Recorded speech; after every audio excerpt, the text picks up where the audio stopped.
Donc j'étais la semaine dernière encore avec Brigitte Lahaye, qui m'a demandé à nouveau d'expliquer les mécanismes de défense pervers narcissiques avant d'écouter les témoignages des personnes qui avaient besoin de précision. Alors j'ai donné quelques mécanismes, vous allez l'entendre, mais à un moment donné, elle a trouvé ça un peu compliqué. Ce que je vous propose, écoutez l'entrevue avec Brigitte Lahaye et je vous retrouve tout de suite après pour vous préciser ce que j'ai voulu dire, pour vous donner des compléments d'information. À tout de suite. Bonjour à tous, nous allons passer ces 2 heures ensemble sur Sud Radio en compagnie de Jean-Charles Bouchou. Et mercredi encore, c'était une femme qui témoignait et qui affirmait que son ex était un pervers narcissique. En tout cas, c'est ce qu'on lui avait dit, un fameux PN, terme de plus en plus utilisé dans le langage courant. Je crois qu'il est temps d'évoquer ce sujet avec un peu plus de recul parce que heureusement, c'est pas parce qu'on est avec un partenaire qui est toxique, nocif, que systématiquement c'est un pervers narcissique. Méfions-nous peut-être un peu de ces termes psy qu'on a tendance à utiliser de plus en plus sans vraiment savoir ce qu'il signifie exactement. Et comme nous sommes avec Jean-Charles Bouchou, psychanalyste, et qui fait partie des psys sérieux, qui savent de quoi ils parlent, et qui fut d'ailleurs un des premiers, je crois, à aborder le sujet de la perversion, et notamment de la perversion narcissique. Avec lui, on va essayer de vous expliquer de quoi on parle quand on parle de pervers, et quels sont les indices qui prouvent qu'une personne est plus ou moins perverse. Alors je dis bien plus ou moins parce qu'on peut avoir des traits pervers sans pour autant être totalement pervers, narcissique. Et puis, en amour, est-ce qu'on n'est pas toujours un tout petit peu manipulateur, la séduction? Est-ce que c'est pas déjà une manière d'obtenir d'un sujet ce qu'on désirerait obtenir? Bon, je plaisante un petit peu, mais qui sait. En tout cas, je vous invite à venir témoigner, à poser vos questions, et pour ça, vous nous appelez au 0826 300 300. Bonjour Jean-Charles Bouchou, merci d'être avec nous. Oui, vous avez été très en avance quand vous avez sorti votre livre sur les pervers narcissiques. C'était en quelle année déjà? Ça fait déjà 15 ans, j'ai l'impression que c'était hier. Et effectivement, il y a 15 ans, quand j'avais proposé ce titre, alors je l'avais intitulé « Les mécanismes de défense pervers narcissique » à une éditrice spécialisée en ressources humaines, elle m'a dit « C'est quoi pervers narcissique ?» Elle n'avait jamais entendu le terme, il faut se rappeler de ça.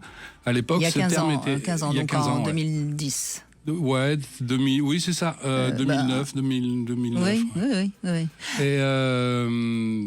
Mais par contre, après que soit sorti mon livre, donc qu'ils ont renommé des mécanismes de défense pervers narcissiques, c'est devenu les pervers narcissiques.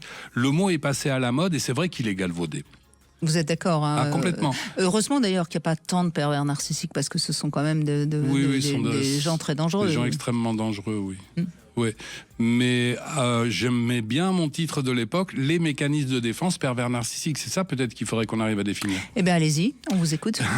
Parce que là, on parle bien d'un mécanisme, c'est-à-dire quelque chose qui... ça voudrait dire que les pervers narcissiques sont des êtres qui vont pas bien et qui ont mis des mécanismes pour tenir debout. Ils vont vraiment pas bien du tout, ils sont à la frontière de la folie, et pour réchapper à la folie, ils vont mettre en place des mécanismes extrêmement précis, qui vont leur permettre d'échapper justement à cette folie, éventuellement même de rendre l'autre fou à leur place. Parce qu'un des mécanismes de défense pervers narcissique, c'est l'identification projective, c'est-à-dire l'attribution à l'autre de quelque chose qu'on ferait bien de voir à l'intérieur de soi. Et qui va mal chez nous. Oui. Mais en même temps, ce sont des gens qui ne peuvent pas être soignés pratiquement. Enfin, sauf peut-être au moment de l'adolescence, avant. Oui. Mais c'est-à-dire que le meilleur médicament du monde, c'est votre désir. C'est le désir de vouloir sortir de là où on en est. Donc on a eu, je me souviens hier par exemple, nous avons eu pas mal de témoignages, certaines personnes qui disaient « j'agis mal ».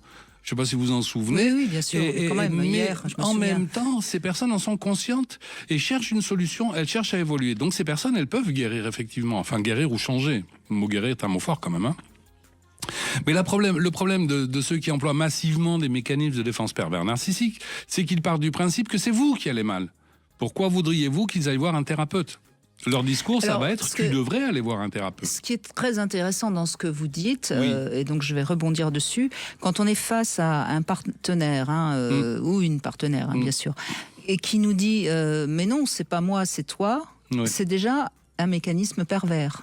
Oui, surtout si le problème, elle aurait bien fait de se l'attribuer, oui.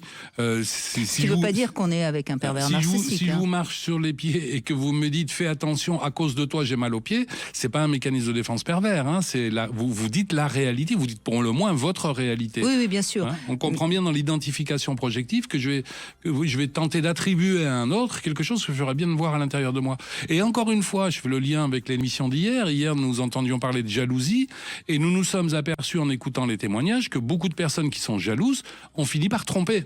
C'est-à-dire que la jalousie, c'est souvent, pas toujours, mais ça peut être l'attribution à l'autre d'une pulsion qu'on a soi-même et qu'on ne veut pas voir. Alors on dit, écoute, j'ai pas confiance en toi. Bien sûr.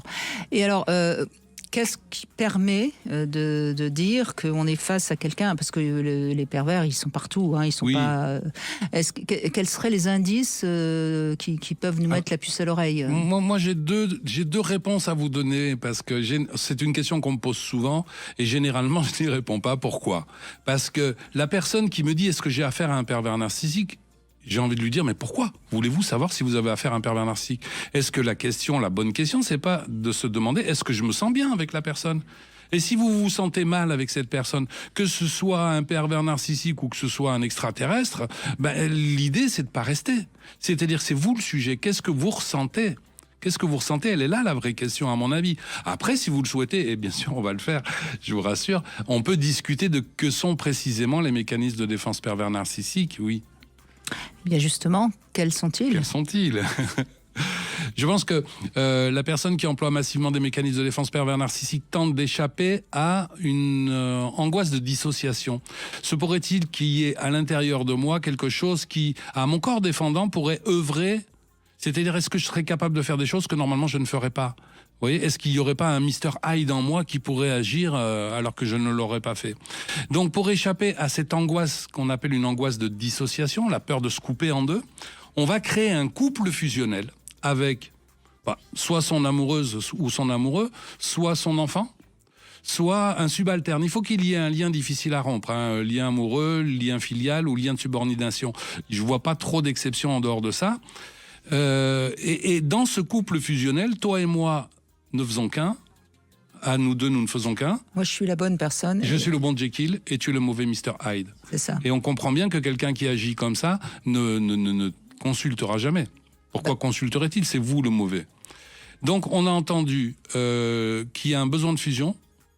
On a entendu qu'il y a Alors, pour échapper à un clivage intérieur, le clivage du moi, on va créer un clivage de l'objet étant l'objet couple. Et donc, identification projective, clivage, et puis il va y avoir du déni. C'est-à-dire qu'on ne reconnaîtra jamais la réalité telle qu'elle est. Ça, c'est le mécanisme principal, le mécanisme vraiment qui cimente les autres, c'est le déni. Sans déni, on n'est plus dans la perversion narcissique, on est dans autre chose. Alors, je comprends bien ce que vous êtes en train de dire. Je ne suis pas sûre que ce soit si compréhensible pour le grand public, Jean-Charles Bouchou. Encore une fois, je mets des réserves, j'en sais rien. J'ai une forte angoisse à l'intérieur de moi qui serait d'abriter une mauvaise part. Et pour pouvoir sortir de cette angoisse, je crée un couple fusionnel et c'est l'autre qui est responsable. C'est de la faute de l'autre, de toute façon. On réfléchit plus. Après, une fois que c'est lancé, on réfléchit plus. Oui, à cause de toi, c'est ce que je disais quand même quand je prenais l'exemple d'un couple où, quand on essaye de communiquer, l'autre nous répond toujours, mais non, mais c'est toi qui as un problème. C'est toi qui as un problème. C'est déjà un trait pervers. Oui, sauf si c'est vrai. Oui, bien sûr, sauf si c'est vrai, mais... Ah oui, parce que c'est possible aussi. Hein. Oui, à un bien moment sûr, donné, bien sûr. L'autre me trompe. Mais à ce moment-là, c'est celui qui alors que c'est vrai et qui dit que c'est l'autre, qui est pervers. Enfin, je veux dire, ça voudrait dire que quand même, quand dans un couple, il n'y a vraiment pas de possibilité de communication, c'est qu'il y en a un des deux qui quand même est manipulateur. Oui, il y en a un des deux qui dysfonctionne. Oui, on est d'accord. On rencontrait déjà le problème hier, la solution, elle était simple. Mais c'est horrible parce que pratiquement dans tous les couples, il y a énormément de gens qui dysfonctionnent. On est dans une société où il y a beaucoup de gens qui dysfonctionnent, mais on peut quand même rêver, rencontrer quelqu'un de charmant, qui nous plaît bien, avec qui on a plutôt envie d'être gentil, qui va avoir plutôt envie d'être gentil avec nous. Mais c'est pas compliqué, ça existe. Oui, les bébés, les enfants, les chiens, les oiseaux. Moi, je dois avoir un côté canin, moi, parce que quand je suis amoureux de quelqu'un, je ne lui dis pas, à cause de toi, tout va mal. C'était facile. Bon, on va faire du cas par cas. Hein. Oui, allez. À mon avis, ça va éclairer bien ceux qui nous écoutent. Donc, j'ai développé, je crois, surtout 3 mécanismes de défense, qui sont les mécanismes de défense principaux.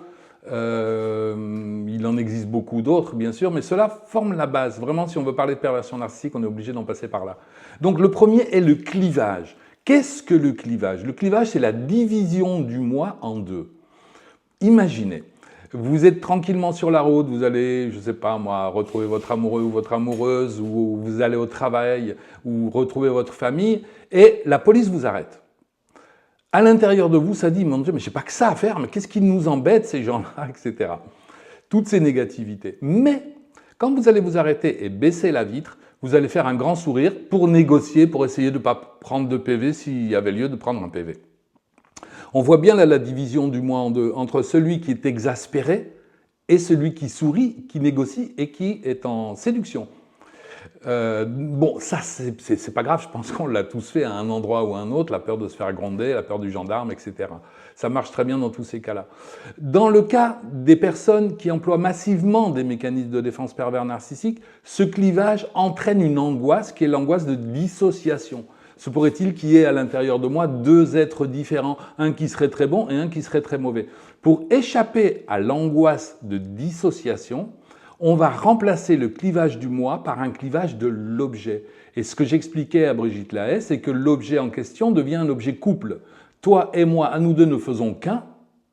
Et c'est cette entité, si vous voulez, ce couple fusionnel qu'on va diviser en 2. Je suis le bon objet, tu es le mauvais objet. C'est pour ça que je parle donc de clivage du moi qui est remplacé par un clivage de l'objet. Évidemment, à l'intérieur de ce clivage vont être mis en œuvre des identifications projectives, c'est-à-dire tout ce que j'ai peur d'avoir à l'intérieur de moi, bien je te l'attribue. Je pense que tu n'es pas honnête, je pense que tu pourrais être infidèle, etc. Vous voyez? Donc, c'est ça l'identification projective, elle nous montre un clivage du moi qui est transposé dans un objet couple fusionnel. Ça doit être très apaisant pour la personne qui les emploie. Et évidemment, à l'intérieur de cette relation, on va être obligé d'employer un mécanisme de défense très puissant qu'est le déni. Alors le déni, nous pouvons là encore l'avoir tous employé un jour ou un autre. On vous annonce le décès d'un être cher et là vous dites non, c'est pas possible, je n'y crois pas. Terminé. Au moment où vous produisez la phrase, vous ne souffrez pas. C'est le but, c'est l'objet du déni. Toutefois, malgré tout, au bout d'un moment, vous allez bien finir par entendre ce qu'on vous a dit et la souffrance va arriver. Il existe d'autres mécanismes de défense qu'on emploiera, comme la colère, par exemple, c'est de la faute de l'autre. C'est pareil, quand on est en colère, on n'est pas dans la souffrance. C'est aussi un des buts de la colère, c'est de ne pas souffrir. Voilà, donc clivage du moi remplacé par clivage de l'objet, à l'intérieur duquel donc, le couple fusionnel se joue des identifications projectives, et tout ça sur fond de déni. Voilà, je pense que c'est plus clair avec ces explications. En tout cas, si ces vidéos vous plaisent, n'hésitez pas à vous abonner si ça n'est pas déjà fait, appuyez sur une petite cloche pour être tenu au courant à chaque fois qu'une nouvelle vidéo sort, et puis à mettre un pouce vers le haut. Je vous remercie, et je vous dis à bientôt. Au revoir.